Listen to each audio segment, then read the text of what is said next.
Bəli, özüdür ki var. Bu zəlidir. Çoxumuz zəlini daha çox apteklərdə, bankalarda görmüşük. Bugün studiyada biz sizə yenə zəli göstərəcəyik. Lakin tək göstərməyəcəyik. Həm də zəli ilə müalicə haqqında maraqlı bir söhbət də edəcəyik. Daha çox zəli müalicəsi kimi tanınan hirodoterapiyanın çox əsrlik tarixi var. Zəlidən revmatologiya, şəkərli diabet, yaddaş zəifliyi kimi bir sıra xəstəliklərin müalicəsində istifadə edilir. Ölkəmizdə hirodoterapiya ilə məşğul olan həkimlər var. Bəs zəlidən istifadənin doğru qaydaları nələrdir? Vətəndaşlarımız zəli müalicəsi ilə bağlı nə düşünür? Mütəxəssis tərəfindən təyin olunmalıdır. İstifadə eləmərəm. Davleniya yaxşı götürür. Bura qoyursunuz, kömək eləyir. Zəli necə və hansı nahiyələrə qoyulur? Kimlərə bu terapiya olmaz? Yaş məhdudiyyəti varmı? Dərisinin cavanlaşmasını arzulayan xanımlar, ekran başına, müalicə məqsədli zəlilər necə seçilir? Zəli alarkən nələrə diqqət etmək lazımdır? Mövzu ilə bağlı bu və digər sualların müzakirəsini Həkim Deyin verilişinin bu dəfəki buraxılışında izləyin. Öncə həkimimizi elə onun öz təqdimatında izləyək. Mən həkim terapevt Sudabə Yaraliyeva 2006-cı ildə Azərbaycan Tibb Universitetini bitirmişəm. 3 ildir ki, hirodoterapiya ilə məşğul oluram. Zəli terapiyası həm təbii və zərərsiz bir müalicə növüdür. Zəli terapiyası nədir və zəlilər necə qoymaq lazım olacaq? Söhbətimiz bu haqda olacaq.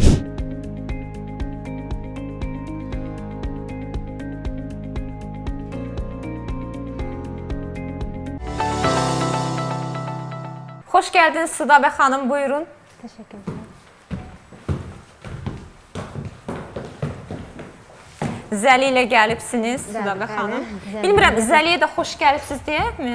Necə istəyirsiniz? Bütün halda canlıdır, onu da deyə bilərik sağ biz. olun. Zəlini masaya qoyun, zəhmət olmasa sizə rahat olsun. Neçə ildir zəli terapiyası ilə məşğul olursunuz Sudabə xanım? Gönül xanım, 3 ilə yaxındır hirodoterapiya ilə məşğul oluram. Amma çoxdandan da marağım var idi. 100-dən də çox pasiyentim olub və onların üzərində istifadə eləmişəm. Yəni mütəxəssis kimi 3 ilə yaxındır hirodoterapiya ilə məşğul oluram. Bu sualı mütləq sizə verəcəm. Nəyə görə? Çünki ali təhsiliniz var tibb sahəsi üzrə və siz Azərbaycan Tibb Universitetini bitiribsiniz. O xəstəlikləri ki, siz zəli ilə müalicə edirsiniz, onların beynəlxalq tibbi protokollarda da bir qeydi var, deyilmi? Nəyə görə məhz zəli terapiyasına üstünlük verirsiniz bir həkim olaraq? Gönül xanım, mən Tibb Universiteti 2006-cı ildən bitirmişəm və ondan sonra kimyəvi müalicələrlə müalicə edirdim xəstələrimi. Kimyəvi müalicələrin əks təsirləri daha çox olduğu üçün mənə daha çox qədimi üsullar, yəni qədimi müalicələrə daha üstünlük verdim və qədimi müalicələrdən biri də hirodoterapiyadır. Zəli ilə müalicə metodu, hicamə terapiyadır, bir də fitoterapiyadır. Yəni bu müalicələr... Digər sahələrlə də məşğul olursunuz. Bəli, digər sahələrlə də məşğul oluram və bu sahələrdə, yəni bu müalicə metodlarda əks təsirləri demək olar ki, yoxdur. Daha faydalı müalicə sayılır. Bəs bu zəli müalicəsi nədən ibarətdir? Biz elə bilirik ki, sadəcə zəlini dərimizin üzərinə qoyuruq və salam. Nələri var? Hansı xüsusi nüanslar var ki, bunu mütləq bilmək lazımdır? Deməli, Gönül xanım, hirodoterapiya, yəni ona loru dildə desə zəli ilə müalicə metodu, hirodoterapiya hər bir zəlinin tüpürcəyində 105 fermentdən çox müalicəvi təsir göstərən fermentlər var ki, insanın bir zəli ilə 105 dərmanı effektdən alırıq. Bu müalicədə həm ağrı kəsici, həm iltihab əleyhinə, həm mikrob əleyhinə, həmçinin regenerasiya yaxşılaşdırır, həmçinin qan damarlarının bərpasına iştirak edir, qan dövranı yaxşılaşdırır və çoxlu sayda da saysız hesabsız təsirləri var. Və bu metoda hər bir xəstəlikdə biz baxırıq hansı xəstəlikdə nəyə görə təyin edilir və hansı nöqtələrə qoyulmalıdır və hansı orqan üzrə qoyulmalıdır. Bunu etmək üçün mütləq həkim olsa daha yaxşı olar. Bu xəstəlikdən xəstəliyə dəyişirmi? Bəli. Məsəl üçün xəstəlikdən xəstəlik necə dəyişə bilər? Zəli sayına görə və nöqtələrin hara qoymağına görə, ondan savayı məsəl kurs müalicəsinə görə. Məsələn, kurs müalicəsi kimdəsə, məsəl üçün, bir həftədir, kimdəsə bir ay ola bilər, kimdəsə 2 ay ola bilər. O kurs müalicəyə baxır, xəstəliyə görə təyin olunur. Bunu da sadəcə həkim təyin edə bilər. Bəli, həkim təyin düzdür, Azərbaycanda nəinki həkimlər ev şəraitində də qoyurlar. Məsələn, eşidirlər ki, zəlinin təsiri yaxşıdır, evdə ev şəraiti 2 dənə, 3 dənə zəli qoyur və deyir ki, heç bir effekt əldə edə bilmədi. Amma həkim bilir ki, burada kurs müalicə getməlidir. Yanaşı həmçində təbii müalicələrlə bir yerdə, yəni bitkilərlə, ya hicami terapiyasına yanaşı təyinləyəndə biz çox gözəl nəticə əldə edə bilirik. Bəs hansı zəlilərdən istifadə olunmalıdır? Bir fərqi varmı müalicə məqsədi ilə istifadə olunan zəlilərin? Bəli, Könül xanım, deməli, ümumiyyətlə, zəli növləri çoxdur. Məsələn, təbiətdə çox növü var. Amma müalicədə sırf Hirudo orientalis növüdür. Yəni, ona həm də şərq zəlisi deyilir. Əvvəllər Hirudo medicinalis də var idi, Hirudo orientalis. İndi hal-hazırda zəllilərin qırmızı kitaba düşməyə ehtimalı çoxdur. 2023-cü ildə yəqin ki, qırmızı kitaba düşəcək. Hirudo orientalis növündə bədəndəki çirkli qanı sorulmaqla yanaşı bədənə lazımlı fermentlər baxır, müalicəvi fermentlər baxır və müalicədə çox gözəl təsir göstərir. Bu zəliləri hardan əldə edirsiniz? Yəni, hər satılan zəlini də almaq olarmı? Yox, hər satılan zəlini almağa mən heç məsləhətdə görməzdim. Ümumiyyətlə, zəllər alanda soruşmaq lazımdır, bu fermanın lisenziyası var, yoxsa yox. Çünki bu lisenziyası olan fermalar bizə həm zəlinin steril baxımından, həm təhlükəsiz, həm də müalicə baxımından, yəni sırf müalicə istifadə olunmasına görə təmin edir. Bəs deyək ki, bir vətəndaş getdi, heç bir lisenziyası olmayan bir yerdən aldı zəlini. Hansı risklər onu gözləyir? Nə təhlükəsi ola bilər? Könül xanım, ümumiyyətlə, mənim praktikamda belə bir hadisə baş verib, bəlkə də maraqlı olar sizə. Deməli, xəstə özünə zəlini alıb gətirir. Mən həmişə özüm zəllər alıram tanıdığım yerdən və arxayınam ki, biləm ki, o zəli heç bir fəsad verə bilməz. Zəlini heç istifadə eləməmişdən qabaq zəli qan qusur. Yəni, bu deməkdir ki, bu zəli hansısa bir canlının qanını sovurur, ya adamın, ya heyvanın olsun. Bu da qanla yoluxucu xəstəliklə, infeksion xəstəliklər, hepatitlərdir, ya spiddir, Allah göstərməsin. Yəni, bu xəstəliklər yoluxmasına fəsad verə bilər xəstədə. Yəni, buna görə çalışmaq lazımdır bildiyimiz yerdən. Kifayət qədər böyük riskdir. Böyük bir riskdən. Ondan sonra, məsəl üçün, zəlilərin növləri də var, bayaq vurğuladığım kimi. Məsəl üçün, zəli var, sadəcə çirkli qanı sovurur bədəndən, amma heç bir müalicəvi ferment buraxmır bədənə. Amma zəli var ki, sırf Hirudo orientalis növü, o həm çirkli qanı götürür özünə və əvəzici bizə dərman buraxır, yəni təbii fermentlər buraxır.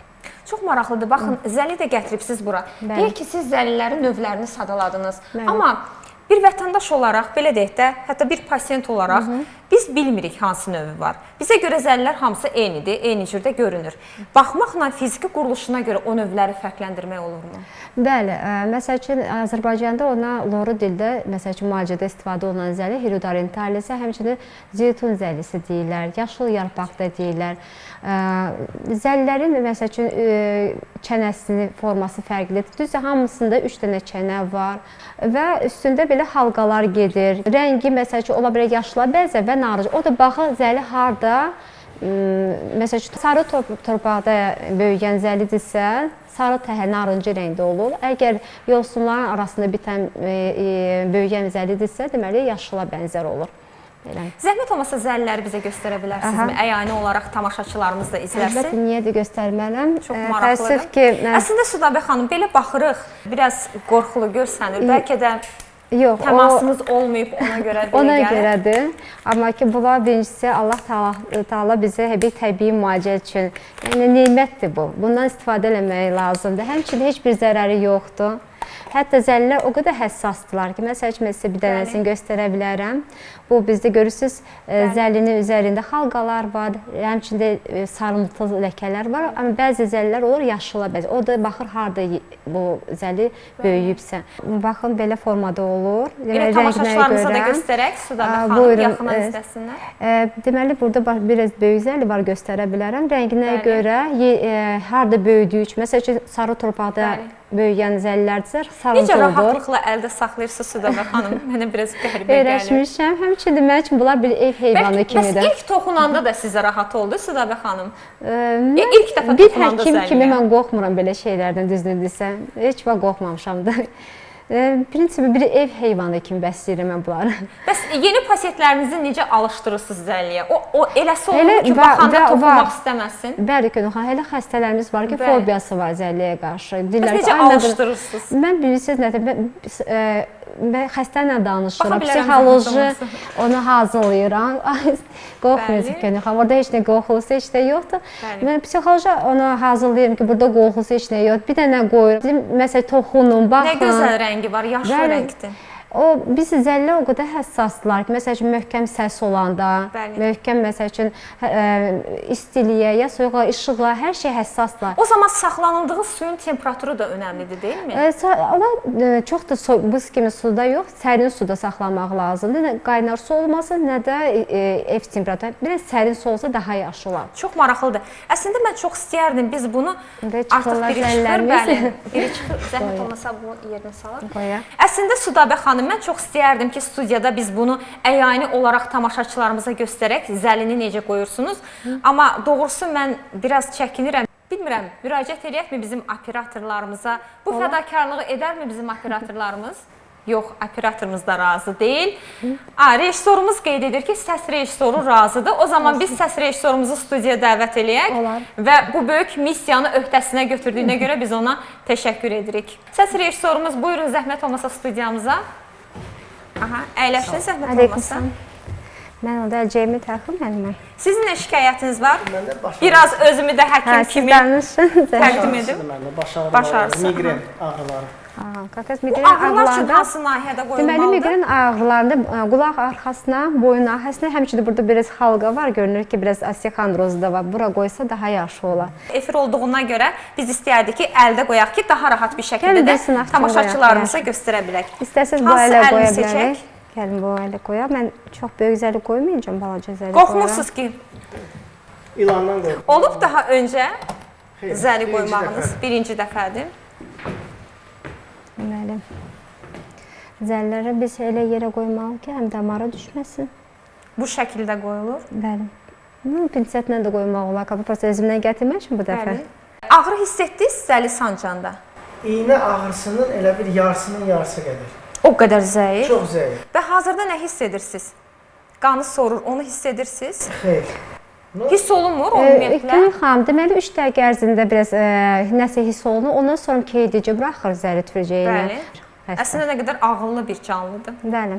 Bəli. Ağıllı, hətta məsələn xəstə əsəbi olanda sıracı buraxır. Südabə xanım, zəli nə qədər qalmalıdır? Deməli zəlini qoyandan sonra zəli özü düşməlidir. 25 dəqiqədə qala bilər, 45 dəqiqə. Artıq görürük ki, 45 dəqiqəni keçir, biz özümüz çürütürük. Bəli. Yəni onun çürütmə qaydası da var. Hələ çürütməliyik ki, zəlinin çənəsi yapışıb qalmasın dəridə. Yəni spirtlə onu Bəli. Yəni bunun da bir xüsusi qaydası Bəli, var. bəli. O zaman gəlin biz səs rejissorumuzu studiyadan göndərək öz işinin başına. Sonra yenə görüşərik sizinlə. Deyirsiniz. Aha, buyurun Südabə xanım, biz söhbətimizə davam edək.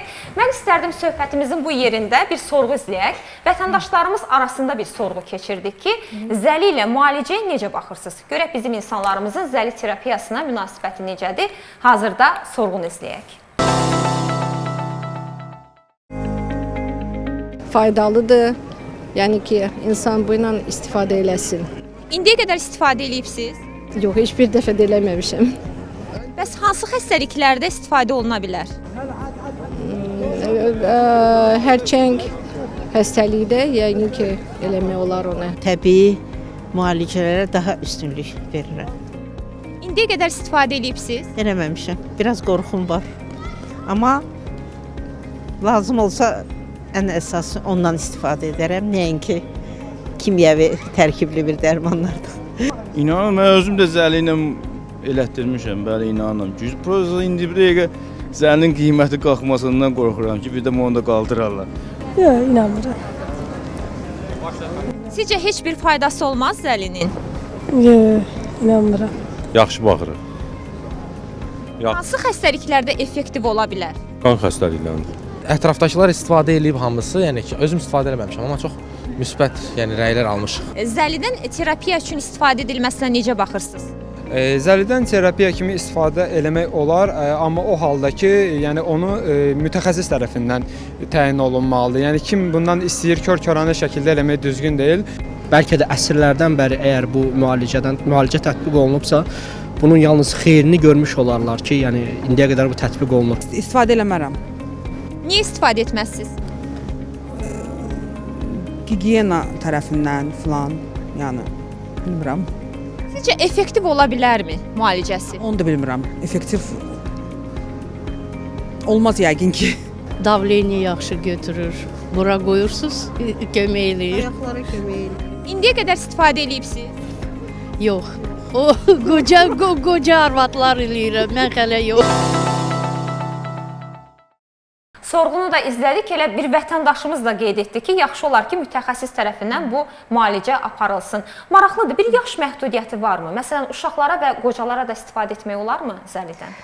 Bəli, yaş məhdudiyyəti də 3 yaşdan sonra uşaqlara və qocalara yaş məhdudiyyəti yoxdur. Nə qədər əksinə onlar üçün daha xeyirlidir. Çünki zəli qoyulan insan ildə 2 dəfə, heç olmasa kurs müalicəsi kimi zəli qirudoterapiya qoyulmalıdır.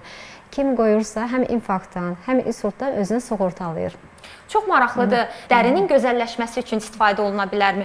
Mən əminəm ki, söhbətimizin bu yerini xanımlar xüsusən izləyəcəklər. Çünki bütün xanımlarımız gözəl olmağı arzulayırlar. Zəlinin dərimiz üçün hansı effekti ola bilər? Ümumiyyətlə, Azərbaycanda indi başlayıb kosmetologiyada istifadə eləməyə. Amma Türkiyədə daha çox istifadə edirlər. Məsəl üçün, xanımlar, indi bəlkə də hamı deyəcək ki, bizi pisləyir, özünü tərifləyir. Botoksdur, məsəl üçün, digər kimyəvi kosmetoloji prosedurlar üstünlük verirlər. Amma onların fəsadları çoxdur. Yəni, nəyə görə? Botoksun ömrü qısadır, daha da pislər. Amma qirudoterapiya nədir? Bizim kübar xanımlarımız qədimdə, bəylər, xanımlar, məsəl üçün, həmişə qirudoterapiya hansısa bir toya getməmişdən qabaq, harasa ziyafətə getməmişdən qabaq, birinci üzlərini bir həftə qabaqcadan qirudoterapiya zəli qoyurdular. Çünki niyə görə? Zəlidən sonra üzün təravəti həm rəngi qəşəngləşir, həm üzdə qan dövran yaxşılaşır, pigment ləkələri götürür, həmçinin də xırda qırışlar aradan qaldırır. İndi mənim yanıma xanımlar gəlirlər qirudoterapiya sırf ona görə, kosmetoloji prosedura görə. Deməli, elə xanımlar var ki, onlarda yan təsirlər, yəni botoksdan sonra. Amma qirudoterapiya eləyəndən sonra o botoksu da soğurur. Hətta botoksun fəsadını belə aradan qaldıra bilir, deyilmi? Bəli, bəli. Maraqlıdır Südabə xanım. Adətən məsələn hansısa bir kosmetoloji prosedurları icra edən kosmetoloqlar elan edirlər. Bunu bar-bar bağırırlar ki, məsələn bu kosmetoloji prosedurlardan sonra siz 3 il, 5 il cavanlaşacaqsınız. Siz də bunu deyə bilirsinizmi pasientlərinizə? Yəni belə bir iddialı çıxışınız da ola bilərmi? Deyə bilərəm, niyə də deməyəm? Çünki zəlinin tüfürcədə bayaq vurğuladığım çoxlu fermentlər var. Onlardan biri var, qan dövranı yaşlaşdır, həmçinin kollagenaza var, çapıqları aradan qaldırır. Sonra elə ferment var ki, məsəl üçün həm rəngi gözəlləşdirir, həm də dərini nəmləndirir və xırda qırışlar aradan qaldırır. Bunun üçün neçə dəfə zəli qəbul etmək lazımdır? Kurs müalicəsi kosmetoloji məqsədə görə birinci biz birbaşa üzə qoymuruq. Qirudoterapiya. Birinci biz boyun nahiyəsindən qoyuruq ki, başda qan dövranı yaxşı işləsin deyə. Ondan sonra məsəl üçün hicama terapiya məsləhət görərdim. Hicama, məsələn üz hicaması var, kosmetoloji hicama var. Və o hicama prosedurdan sonra bir həftədən sonra qirudoterapiya, yəni zəli terapiyasını başlamaq olar. Kurs 4 kurs bəsdir məncə. Gözlə görüləcək bir fərq olurmu? Bəli, çox. Hətta məsələn düzdür, birinci, ikinci, üçüncü həkimdə məsələn şişkinlik, nəsə dəyişikliklər ola bilər. Ondan sonra üzdə dərinin rəngində hər tərəfdə də yəni eşidirsiniz xanımlar. Yəni xanımların ən həssas mövzularıdır dəri. Məndə məsəl üçün bir pasiyentkam olmuşdu, onda ümumiyyətlə heç kosmetoloji problemi deyildi. Göz görməsində problemi var idi, həm də kataraktası var idi. Mən onun sadəcə yaşlı xanım idi, 60 yaşında xanım idi. Mən onun göz ətrafına zəli təyinləmişdim və özüm qoyurdum.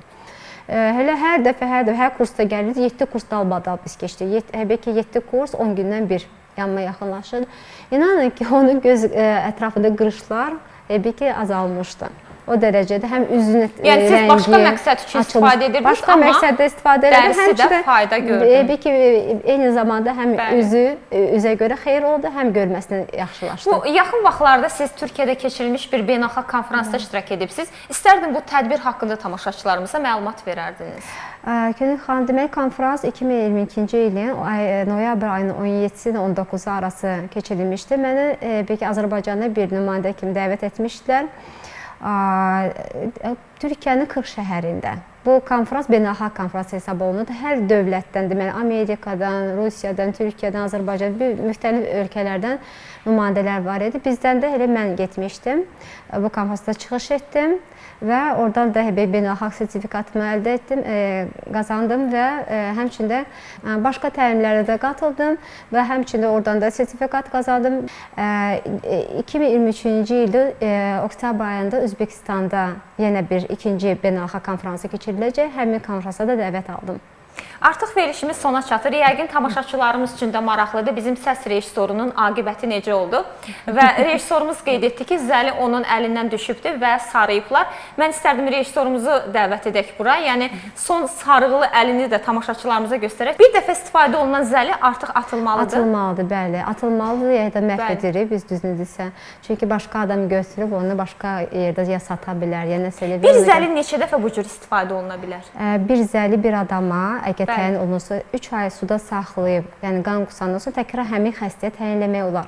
Amma prosta sadəcə böyüyür, zəli razmercə və dişlədiyi yer qanaxması çox olduğu üçün biz onun məsləhət görmürük. Daha çox incidir. Ən yaxşısı təzə zəldən istifadə etmək. Buyurun, zəhmət olmasa, çünki tamaşaçılarımız üçün çox maraqlı olacaqdır ki, bəs aqibəti necə oldu?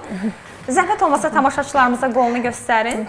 Bəli, aça bilərik. Açmayaq, ən yaxşısı. Sadəcə qan gəlir. Ona görə çünki girudin fermenti qan laxtalamanı qoymur. 1-2-8 saat. Elə adam varsa 2 saat qan laxtalanır. Elə adamda var 8, elə adam 1 sutka. Ona görə nə qədər sarğıda saxlamalıdır o zaman? Saatı sabaha qədər. Bax bu saata qədər. Bəli, sabah 1 sutka saxlamalıdır, deyilmi? 1 sutka qalır. Çox sağ olun, bizə dəstək olduğunuza görə sağ olun. Başqa bir sözünüz var tamaşaçılarımıza deyək. Təşəkkür edirəm, yox, çox sağ olun. Başqa sualım yoxdur. Sizin mənə sualınız varsa? Artıq verilişimiz yekunlaşır. Mən tamaşaçılarımızın diqqətinə çatdırmaq istəyirəm ki, əgər Südabə xanımla əlaqə saxlamaq istəyirlərsə 070 356 80 03 nömrəsi ilə əlaqə saxlaya bilərlər. Həmçinin sosial media hesabları hazırda ekranda görünür. Çox sağ olun Südabə xanım, təşəkkür edirəm sizə. Əziz tamaşaçılar, sizinlə də sağollaşırıq. Sağ olun, sağlıqla qalın.